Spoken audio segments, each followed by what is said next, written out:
अंतरिम जमानत मिलने के दूसरे ही दिन कनॉट प्लेस के हनुमान मंदिर पहुंचे सीएम केजरीवाल। जेल से बाहर निकलने पर पहली बार दर्शन कर की पूजा। सीएम केजरीवाल के साथ पत्नी सुनीता ने भी की पूजा। पंजाब के सीएम भगवंत मान समेत आम आदमी पार्टी के कई बड़े नेता रहे मौजूद। केजरीवाल के हनुमान मंदिर पहुंचने पर बड़ी संख्या में आम आदमी पार्टी के कार्यकर्ता रहे मौजूद। केजरीवाल के पक्ष में लगाए नारे। आम आदमी पार्टी दफ्तर में केजरीवाल करेंगे प्रेस कॉन्फ्रेंस। तिहाड़ से निकलकर केजरीवाल की पहली प्रेस कॉन्फ्रेंस। शराब घोटाले में 1 जून तक अंतरिम जमानत पर है सीएम केजरीवाल। केजरीवाल आज दिल्ली में 2 जगहों पर करेंगे रोड शो। शाम 4 बजे साउथ दिल्ली के महरौली में करेंगे रोड शो। शाम 6 बजे ईस्ट दिल्ली के कृष्णनगर में रोड शो। आम आदमी पार्टी नेता सौरभ भारद्वाज ने कहा केजरीवाल को झूठे केस में गिरफ्तार किया गया था। हनुमान जी के आशीर्वाद से उन्हें 50 दिन के अंदर जमानत मिली। केजरीवाल पर सुधांशु त्रिवेदी का अटैक। बोले जेल रिटर्न क्लब की लिस्ट में केजरीवाल शामिल। सोनिया गांधी के आगे नतमस्तक हुए केजरीवाल की जमानत पर बीजेपी नेता अग्निमित्रा पॉल का बयान। बोली डकैत की जमानत मिली है तो जश्न मनाने की कोई बात नहीं है। मोदी राज में भ्रष्टाचार करने वालों को दंड मिलेगा। सीएम केजरीवाल को अंतरिम जमानत दिए जाने पर बोले बीजेपी उम्मीदवार हर्ष मल्होत्रा वो पेरोल की तरह बाहर हैं। उन्हें लोगों को बताना चाहिए कि उन्होंने शराब घोटाला कैसे किया। केजरीवाल की रिहाई पर बोले पाकिस्तान के पूर्व मंत्री फवाद चौधरी। एक्स पर पोस्ट कर लिखा मोदी जी एक और लड़ाई हार गए। केजरीवाल की रिहाई भारत के लिए अच्छी खबर। ओडिशा के कंधमाल में प्रधानमंत्री मोदी की रैली। बोले ओडिशा के विकसित राज्य बनाने के लिए दिन रात मेहनत करूंगा। मणिशंकर अय्यर के बयान पर बोले पीएम कांग्रेस डराने की कोशिश करती है। वो कहते हैं कि पाक के पास एटम बम है। पाक के बम में अब कोई खरीदार नहीं। राहुल गांधी पर पीएम मोदी का हमला। कहा 2024 में कांग्रेस विपक्ष भी नहीं बन पाएगी।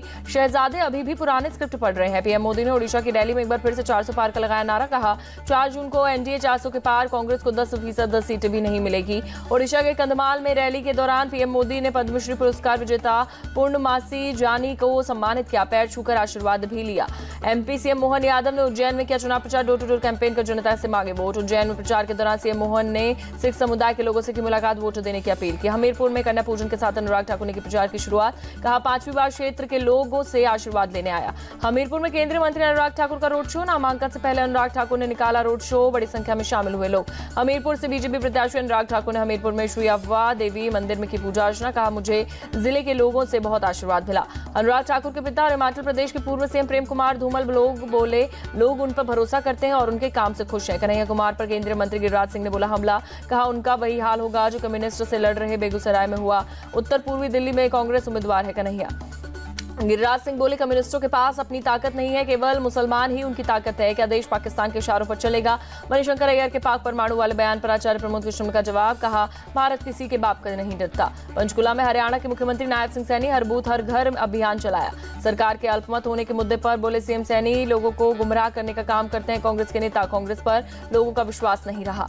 अखिलेश यादव ने ट्वीट कर मतदाताओं से की अपील। पिछले चरणों से भी अधिक मतदान की अपील की। कहा अभी नहीं तो कभी नहीं।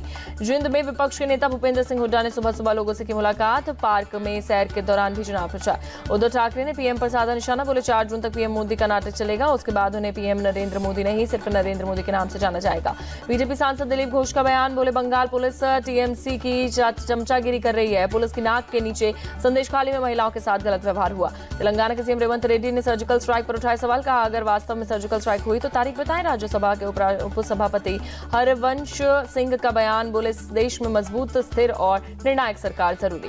भारत और फ्रांस के बीच संयुक्त सैन्य अभ्यास का 7वां संस्करण 13 मई से शुरू होगा। मेघालय के उमरोई में चलेगा 26 मई तक युद्ध अभ्यास। गुजरात बोर्ड की 10वीं के रिजल्ट में 82.56% परीक्षार्थी पास। रिजल्ट आने के बाद राजकोट के एक स्कूल में जश्न मनाते दिखे छात्र। उपराष्ट्रपति जगदीप धनखड़ परिवार संग अयोध्या पहुंचे। सरयू घाट पर की आरती।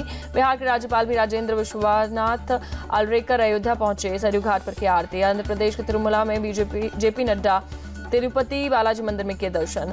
हज यात्रा के लिए जम्मू कश्मीर के डोडा में यात्रियों का एक जत्था रवाना। 45 हज यात्रियों का जत्था मक्का मदीना के जियारत में रवाना हुआ।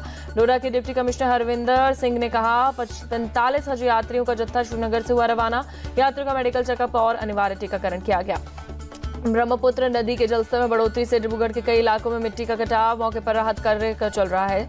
उत्तराखंड के चमोली के पहाड़ी इलाकों में तेज बारिश। आज भी बारिश जारी रहने की आशंका। दिल्ली एनसीआर में बदला मौसम का मिजाज। कई इलाकों में हुई बारिश। कल रात को चली थी धूल भरी आंधी के चलते दिल्ली पुलिस को पेड़ उखाड़ने के 152 कॉल मिले। घरों के क्षतिग्रस्त होने के 55 कॉल। बिजली ठप्प होने के 202 कॉल मिले।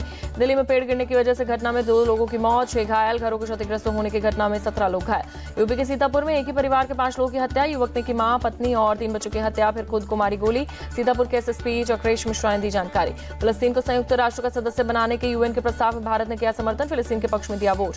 फिलिस्तीन ने संयुक्त राष्ट्र का सदस्य बनने के लिए किया क्वालिफाई। यूएनजीए के प्रस्ताव का 193 देशों में से 143 देशों ने किया समर्थन। उत्तरी अफगानिस्तान के बगलान प्रांत में भारी बारिश के बाद बाढ़ का कहर, कम से कम 50 से ज्यादा लोगों की मौत। अमेरिका के फ्लोरिडा में तूफान ने मचाई तबाही, एक व्यक्ति की मौत, कई इलाकों में बिजली आपूर्ति हुई ठप।